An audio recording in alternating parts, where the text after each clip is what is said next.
प्रियतम, मनुष्य का जीवन दो ध्रुवों के बीच झूलता रहता है, प्रतिज्ञा और स्वतंत्रता, और इन्हीं दो ध्रुवों के बीच खड़ा है एक विराट पुरुष, भीष्म पितामह।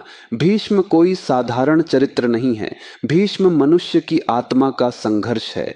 भीष्म ने प्रतिज्ञा ली और मनुष्य ने सदियों तक उसकी पूजा की। लेकिन मैं तुमसे पूछता हूं, क्या प्रतिज्ञा पूजा के योग्य है या चेतना?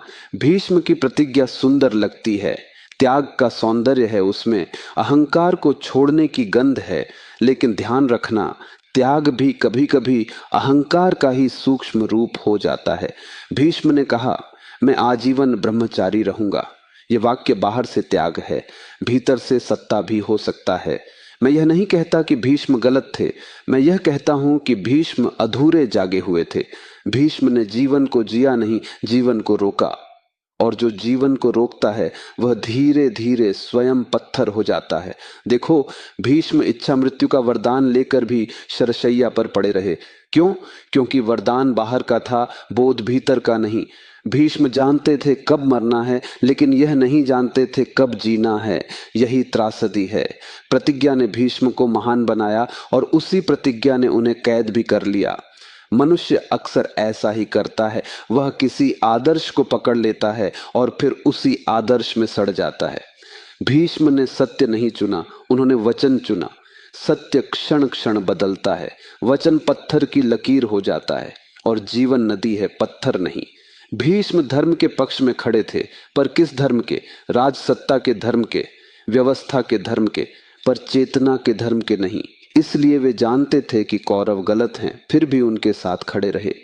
ये बड़ा सूक्ष्म बंधन है, कर्तव्य का बंधन। कर्तव्य बहुत सुंदर शब्द है, लेकिन ध्यान रखना, कर्तव्य अक्सर कायरता का मुखौटा होता है। भीष्म कह सकते थे, मैं अन्याय के साथ नहीं हूं, लेकिन उन्होंने कहा, मैं प्रतिज्ञाबद्ध हूं। प्रतिज्ञा जीवन से बड़ी हो गई, और जहां जीवन छोटा हो जाए वहां मृत्यु लंबी हो जाती है। इसीलिए भीष्म शरशैया पर पड़े रहे, न मर सके न जी सके। कृष्ण वहां आए। कृष्ण हमेशा आते हैं जहां जीवन अटका होता है। कृष्ण ने भीष्म को नहीं कहा तुम गलत हो, कृष्ण ने बस उपस्थिति दी, क्योंकि बोध उपदेश से नहीं मौन से उतरता है। और उस मौन में भीष्म ने पहली बार जाना कि उन्होंने जीवन को टाला है। भीष्म वीर थे पर प्रेमी नहीं थे, और जो प्रेमी नहीं वह पूर्ण नहीं। ब्रह्मचर्य तब सुंदर है जब वह सहज हो, जब वह दबाव न हो, जब वह चुनाव न हो, बल्कि स्वभाव हो।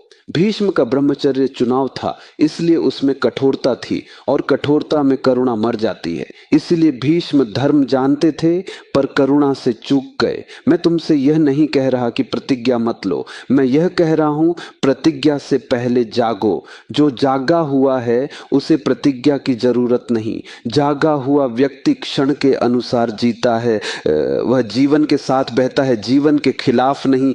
भीष्म महान हैं क्योंकि वे मनुष्य की भूल को पूरी ईमानदारी से जी गए। उनकी महानता यही है, उन्होंने गलती को आधा नहीं जिया, पूरा जिया।